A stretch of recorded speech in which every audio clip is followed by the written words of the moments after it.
everybody, my name is Chi-Chi and I'm going to talk to you about how I passed the NASM exam in 3 weeks. So, first let me say it was a little bit less than 3 weeks. It was about 19 days, and here is my lovely certification. And let me just give you some context. When I took this course, I was working a full-time job from home because of COVID-19, and I was taking a biochemistry course. So it was like, do I do this class right now? Do I have time for it right now? But I really wanted to get it done. I wanted to utilize working from home and quarantine to, do things that I really wanted to do and kind of build on my knowledge. So it can be done. I think that's first and foremost, it can be done.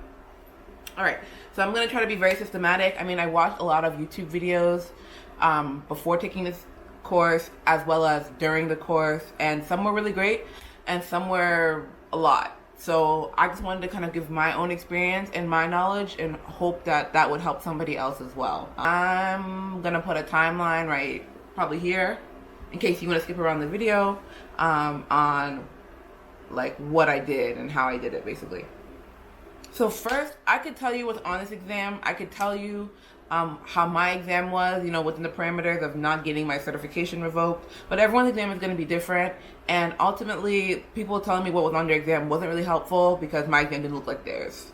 I did have maybe 5 to 7 questions that looked exactly like my domain practice exam questions, as well as my practice exam questions. I had like maybe 5 to 7 that looked just like them, but obviously 5 to 7 questions are not going to get you 70% on the exam. So it's really important that you know what you should study, how you should study, and I'm going to break that down systematically. All right, how I got through the material.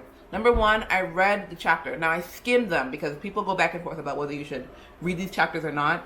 I skimmed them. I think it's worth doing, in case you have to go back because you don't get a concept. You kind of know exactly where it is because you've skimmed the chapters. After I read a chapter, I watched a lecture video. The lecture video does tell you, like what's going to be really important to know, what's really important in general as a physical trainer, as a future physical trainer, on what's important for your brand and for how you work with clients. And that stuff is really important. So I definitely recommend watching the lecture videos. I would watch lecture videos and be skimming the chapter reviews at the same time. So, watch them, don't take them too seriously. I didn't take any notes on them, but watch them after you finish reading each chapter. After each chapter in the lecture video, I took the chapter quiz.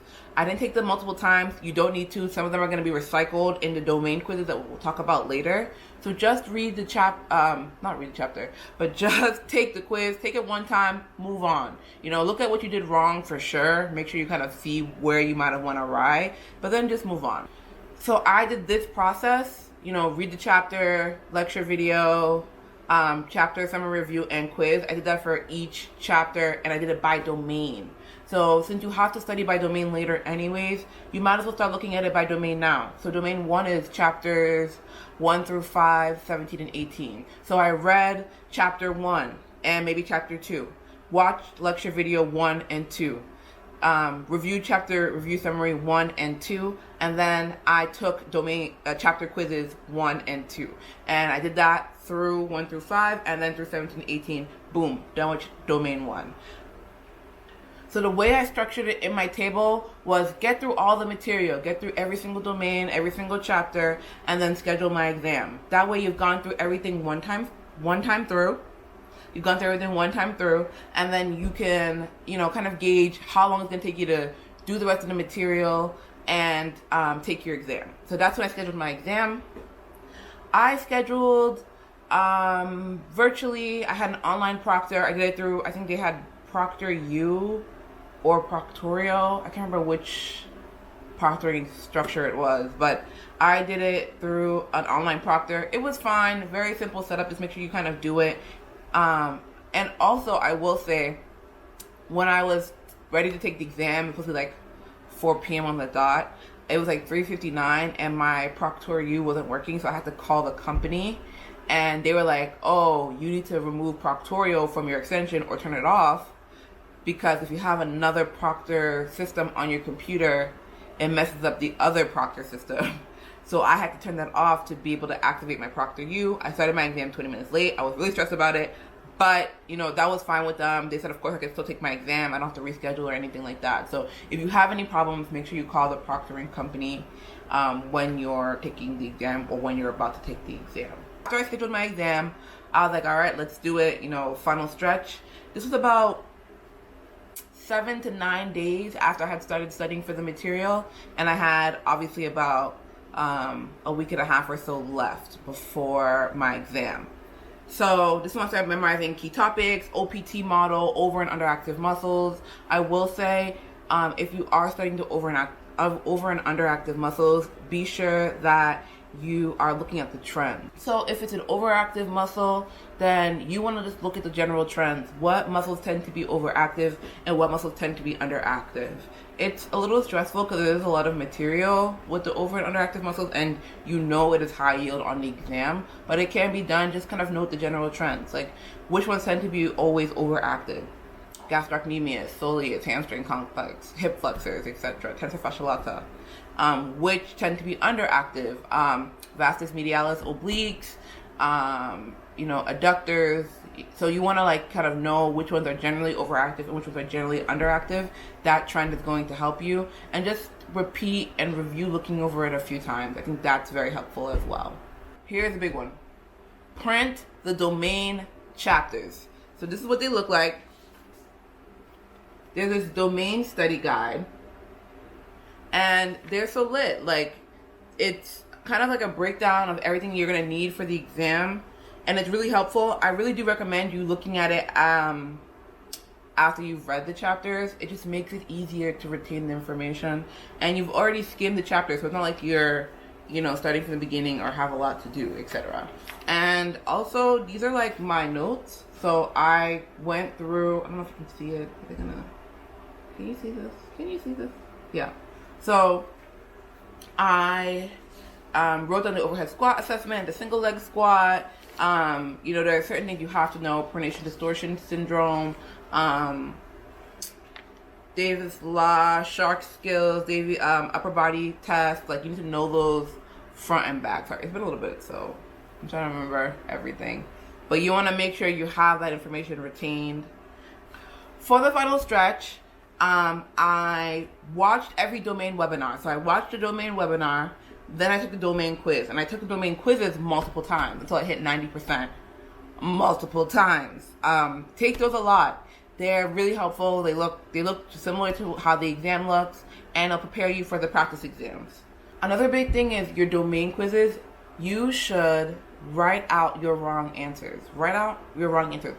Why did you choose this answer? Why is it wrong? What is the correct answer? That's going to make you retain any problem that you got wrong, and it's going to help kind of fill in the gaps to your knowledge on the material. So I really recommend you write out your errors for the domain quizzes as well as your practice exams. Like I said, during this like power time, which is like going to the domain webinar, the quizzes and things like that, I was memorizing things. I was going through the single leg squat assessment, the overhead squat assessment, which is like huge and high yield on the exam. And I also played this game called Poke Muscle, and I saw this through a YouTube video. Shout out to this girl. I can't remember her name. If I remember it, I'm going to put it in the description box.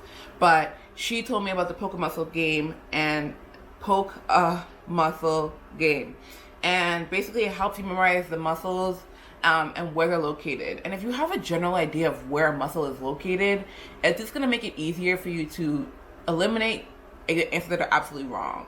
You know what I mean? Like, if you don't know what the tensor fasciae lata is, but you remember it's somewhere in the lower body region, you can eliminate things that are definitely in the upper body, you know, on the exam. So that's really helpful, and I thought that was really helpful. Playing that game. I only played it maybe 5 to 7 times, and I don't even think I got all the way through each module on the game, but it was very helpful for my memory and to retain the information for the exam. So about 5 days before the exam, I took the knowledge check exam, which is basically what people call practice exam 1. Really confusing. I wish people just said that. Knowledge check exam is technically like practice exam 1. And I took that, and I scored an 84%. And I was like, okay, not what I love, But people had mentioned, and I'll mention it here as well, the knowledge check exam is a lot harder than the actual exam. So I said, okay, 84%, all right, that's whatever. I reviewed all of my errors. I made sure that I knew even the correct answers, why I chose it, in case I guessed on it. And I wrote down why I got things wrong, and I wrote them all in a Google document. And I also reviewed that before I took the exam. The practice exam was a lot easier, as people have mentioned. I got a 95%, which means I missed about 6 questions. And the practice exam had questions that looked like the domain quizzes, so it was definitely a lot easier of an exam. So that was 5 days before the exam. Some people took the practice exams multiple times. I didn't think that was necessary. I had about 3 to 4 days left, and I was already kind of like, my brain was starting to melt. I was like, okay, let me focus on other things I have to be doing, things that I've been like shirking off. So it was really not worth me taking them again. But if you took these exams and got lower scores, then I would recommend you taking them over again to make sure that you are up to snuff during the exam. So during the exam, I was actually kind of nervous. I was a little shaken up. I'm like, did I study enough? Did I take too many shortcuts? Like, am I going to pass this exam?